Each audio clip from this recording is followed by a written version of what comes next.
ఇక పొంగులేటి శ్రీనివాసరెడ్డి ఏం చెప్తాడు చూడురయ్య. ఇక కాంగ్రెస్ పని గిట్లుంటుంది. చూడురయ్య మా సుతారం అంటే మేము 10 ఏళ్ల కింద తెలంగాణ రాష్ట్రం రాకముందు తెలంగాణ రాష్ట్రంలో కాంగ్రెస్ పరిపాలించినప్పుడు కరువు కాటకాలతోని రైతులు ఎట్లయితే మలమలం ఆడిపోయినరో, నీళ్లు లేక, పొలాల పొంటి నీళ్లు లేక, తాగడానికి నీళ్లు లేక, 24 గంటల కరెంటు లేక, దేశాల పొంటి బతకడానికి పోయిరు చూడు, ఆ రకంగా మళ్ళీ వేస్తాం.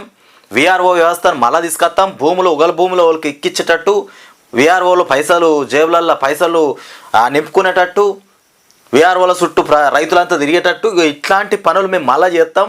మేము వచ్చిందే గందుకు, కాంగ్రెస్ పార్టీ వాళ్ళము అధికారంలోకి వచ్చిందే గందుకు. అంధకారంలోకి ఓడు ఖాయమని చెప్పినటువంటి కేసీఆర్ చెప్పినట్టుగానే ఇలా కాంగ్రెస్ పార్టీ వాళ్ళు అట్లనే తయారైపోతారు. ఇక గ్రామానికి రెవెన్యూ ఉద్యోగి, గ్రామానికి ఒక్క రెవెన్యూ ఉద్యోగిని పెట్టబోతురట మళ్ళా. అంటే విఆర్ఓలు ఎప్పుడైతే కేసీఆర్ విఆర్ఓలను తీసి పడేసింది కదా, ఆ విఆర్ఓ వ్యవస్థను మళ్ళీ తీసుకురాబోతుంటారు. అదే చెప్తాడు పొంగులేటి శ్రీనివాసరెడ్డి రెవెన్యూ శాఖ మంత్రి పొంగులేటి శ్రీనివాసరెడ్డి అదే చెప్తాడు. గ్రామానికి ఒక్క రెవెన్యూ ఉద్యోగిని అంటే విఆర్ఓలను విఆర్ఏలను మళ్ళీ తీసుకొద్దామని ప్లాన్ చేస్తారు. ఇక బీఆర్ఎస్ హయాంలో రద్దు, ఇతర శాఖల్లోకి సర్దుబాటు. ఇక గతంలో ప్రభుత్వం ప్రజల మధ్య వారధులుగా సేవలు, ఇక 100 ఏళ్ళు భూములు కాపాడిన రెవెన్యూ ఉద్యోగులు పునరుద్ధరిస్తామని ఇప్పటికే స్పష్టం చేసిన ప్రభుత్వం. 100 ఏళ్ళ నుండట పనులు చేస్తురట విఆర్ఓలు, భూములన్నీ కాపాడుకుంటూ వచ్చిరట. అట్లా భూములు కాపాడిన వాళ్ళను కేసీఆర్ తీసి ఇతరత్ర జాబులల్లా అంటే ఇతరత్ర పొజిషన్లలో ఎక్కడెక్కడనో శాఖలల్లో సర్దుబాటు చేసిండు. కొన్ని శాఖలలో విఆర్ఓలు తీసి శాఖలలో సర్దుబాటు చేసిండు. ఆ శాఖలలో సర్దుబాటు చేసిన విఆర్ఓలను మళ్ళీ తీసుకొచ్చి మేము రెవెన్యూ డిపార్ట్మెంట్లో మళ్ళీ కూర్చుని పెడతాం. గ్రామానికి ఒక్క విఆర్ఓను మళ్ళీ అపాయింట్ చేస్తాం. మళ్ళీ పాతకాలం రావాలి, ప్రజలు పాత నెత్తి కొట్టుకోవాలి, గారు లెక్కనే మళ్ళీ కావాలి. అంటే విఆర్ఓల చుట్టూ మళ్ళీ పైసల కట్టలు పట్టుకోనో 20-30 పట్టుకో తిరుగుతూ ఉండాలి. ఇక ఈ ధరణి ఇక మీ సేవకు పోవడము అవి ఇవి అవసరం లేదు. ఇక విఆర్ఓల చుట్టే తిరగాలి. అంటే పెత్తనంగిరి ఎవరైతే చేస్తారో వాళ్ళ దగ్గరికి పోతే వాళ్ళు విఆర్ఓతో మాట్లాడితే మళ్ళీ జేబులు నింపుకోవాలి. ఇక్కడ భూమి అక్కడ భూమి ఇక్కడ భూమి రాయకుండా వీళ్ళ భూమి వాళ్ళకి, వాళ్ళ భూమి వీళ్ళకు ఎక్కిస్తుండని కేసీఆరే విఆర్ఓలను తీసి పక్కకు వారేసే వేరే శాఖలలో నియమించిండు.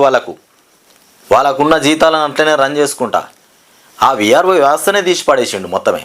అట్లాంటి వ్యవస్థను మళ్ళీ తీసుకొచ్చి మళ్ళీ పెడదామని ప్రయత్నం చేస్తుంటారు ఈ కాంగ్రెస్ పార్టీ వాళ్ళు. అసలు ఏం చేద్దాం అనుకుంటారు తెలంగాణ రాష్ట్రాన్ని మీరు?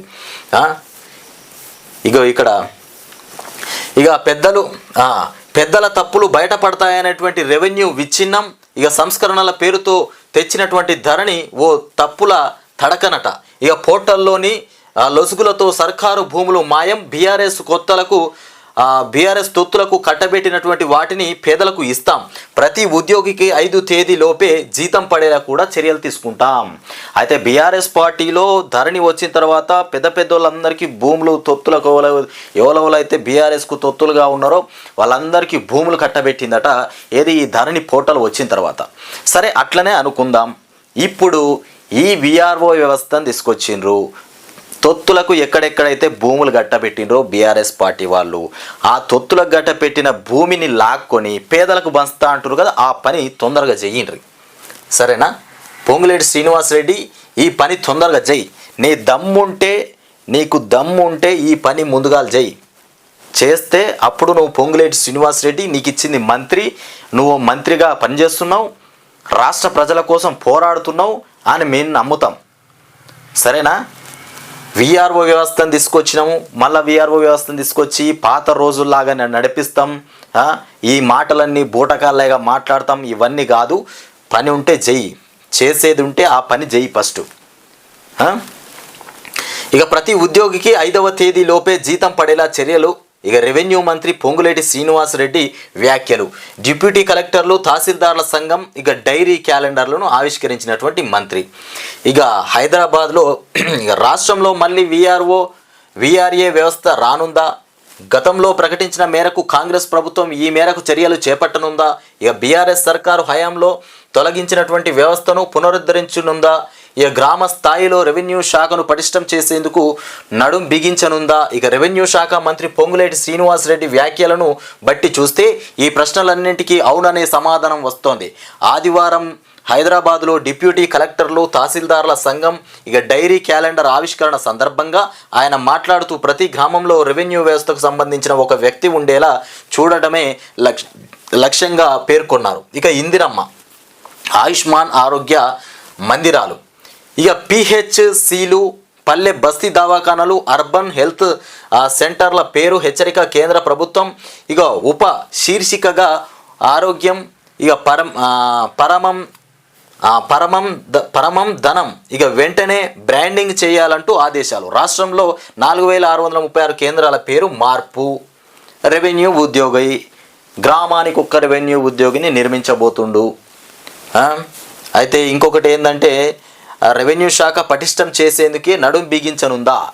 ఈ విఆర్ఓలను పెట్టి విఆర్ఏలను పెట్టి మళ్ళీ రెవెన్యూ శాఖను పటిష్టం చేయడానికి పొంగులేటి శ్రీనివాసరెడ్డి అంటే రాష్ట్ర ప్రభుత్వం మళ్ళీ నడుం బిగించనుందా అనే ప్రశ్నలు తలెత్తుతున్నాయట. కానీ అవుననే అంటున్నారు. నిజంగానే విఆర్ఓలను తీసుకొచ్చి మళ్ళా పెట్టబోతాడు. సరే, ఇప్పుడు పొంగులేటి శ్రీనివాసరెడ్డి నువ్వు మంత్రిగా చేస్తున్నావు, కానీ దమ్ము ఉంటే ఇక్కడ చెప్పిన మాటలన్నీ నెరవేర్చు. ఇంకొకటి ముఖ్యంగా తొత్తులకు భూములు కట్టబెట్టిరు అని చెప్పినావు. ఆ తొత్తులు ఎవరో, ఆ తొత్తుల దగ్గర ఉన్నటువంటి భూమిని లాగి పేద ప్రజలకు ఇస్తానని చెప్తున్నావు కదా, ఆ పని ఫస్ట్ చేయి. నువ్వు దమ్ముంటే ఆ పని చేయి. ఇది నా సవాల్గా విసురుతున్న పొంగులేటి శ్రీనివాసరెడ్డి, నీ దమ్ముంటే ఆ పని చేయి. సరేనా?